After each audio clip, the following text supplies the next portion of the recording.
पैसा हाथ का मैल है। ये कहावत तो आपने सुनी होगी, लेकिन असल जिंदगी में इसका ठीक उल्टा होता है। पैसा हाथ का मैल नहीं, बल्कि हाथ की सबसे बड़ी ताकत होती है। डॉलर के मुकाबले रुपए की कमजोर होती स्थिति इस समय सबसे हॉट टॉपिक बना हुआ है।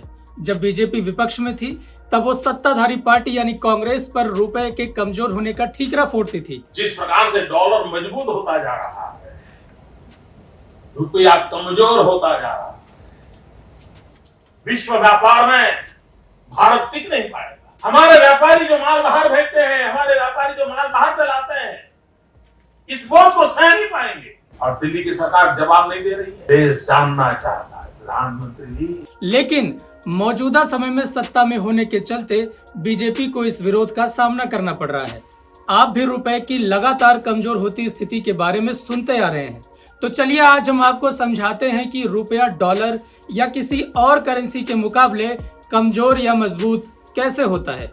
दरअसल किसी मुद्रा की कीमत उसकी डिमांड और सप्लाई पर निर्भर करती है, लेकिन ये इतना आसान भी नहीं है, बल्कि इसके पीछे कई ऐसे कारण हैं जो हमेशा काम करते रहते हैं।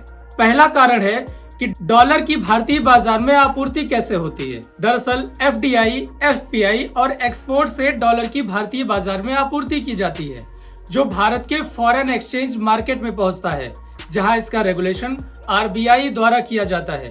जब आरबीआई भारतीय बाजार में डॉलर की आपूर्ति बढ़ाने लगती है, तो रुपए की स्थिति और मजबूत होती है।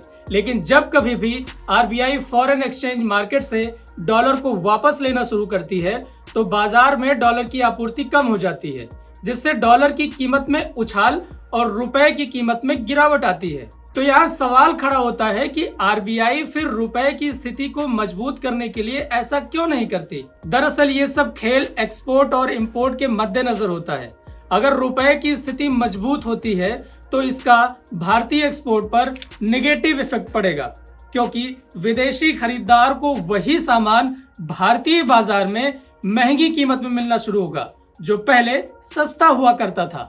इसीलिए वो दूसरे बाजारों की तरफ भी कदम बढ़ाएगा, जो भारतीय व्यापार के हित में बिल्कुल नहीं है। अब समझिए कि इसका उल्टा हो तो क्या होगा। यानी अगर रुपए की स्थिति कमजोर होगी, तो एक्सपोर्ट पर इसका सकारात्मक प्रभाव और इंपोर्ट पर नकारात्मक प्रभाव देखने को मिलेगा, क्योंकि भारत एक बड़ा बाजार है और हमारी कई महत्वपूर्ण चीजें जैसे क्रूड ऑयल, खाद्य तेल, टेक्नोलॉजी आदि आयात पर निर्भर करती हैं। और अगर रुपया कमजोर होगा, तो आयात के लिए भारी बिल चुकाना पड़ेगा, क्योंकि वर्तमान में हमारे इंपोर्ट एक्सपोर्ट से कहीं ज्यादा है, जिसका अर्थ होता है कि हमें इंपोर्ट करने के लिए ज्यादा से ज्यादा डॉलर की जरूरत पड़ेगी।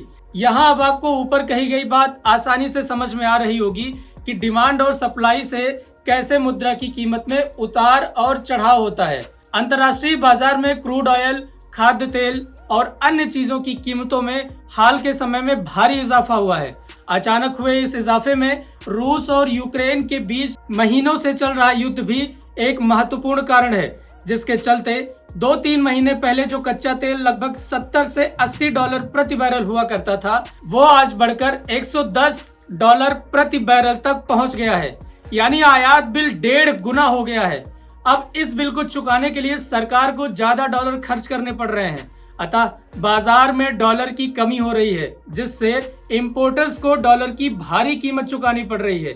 यही बढ़ी हुई मांग डॉलर की मजबूती का एक कारण है। कुछ ऐसी जरूरी वस्तुएं हैं जिनके इंपोर्ट को फिलहाल कम कर पाना लगभग नामुमकिन है, जैसे ऊर्जा की मांग को पूरा करने के लिए क्रूड ऑयल, खाद्य तेल, इंजीनियरिंग गुड्स और कुछ ऐसे भी आइटम हैं जिनके इंपोर्ट को कम किया जा सकता है, जैसे मूल्यवान धातुएं, लग्जरी गुड्स। ऐसा करके भी फॉरेक्स रिजर्व के दबाव को कम किया जा सकता है। इसी आधार पर भारत में कुछ ऐसे भी सेक्टर हैं जिनके एक्सपोर्ट को बढ़ाया जा सकता है। Agriculture exports, pharmaceuticals, cotton products, James and jewellery जैसे सामानों के निर्यात बढ़ाने से एक्सपोर्ट और इंपोर्ट के बीच के अंतर को कम किया जा सकेगा, जिससे भुगतान शेष यानी बैलेंस ऑफ पेमेंट भारत के लिए पॉजिटिव इंपैक्ट शो करेगा। इसका फायदा ये होगा कि फॉरेन करेंसी में इजाफा होगा और भारत की अर्थव्यवस्था दुनिया के सुपर पावर देशों के मुकाबले और मजबूत होगी। तो यहाँ सवाल भी खड़ा होता है कि आखिरकार जब रुपए की कमजोर कीमत से भारतीय एक्सपोर्ट्स को फायदा होता है, तो रुपए के लगातार कमजोर होने पर लोग चिंतित क्यों होते हैं?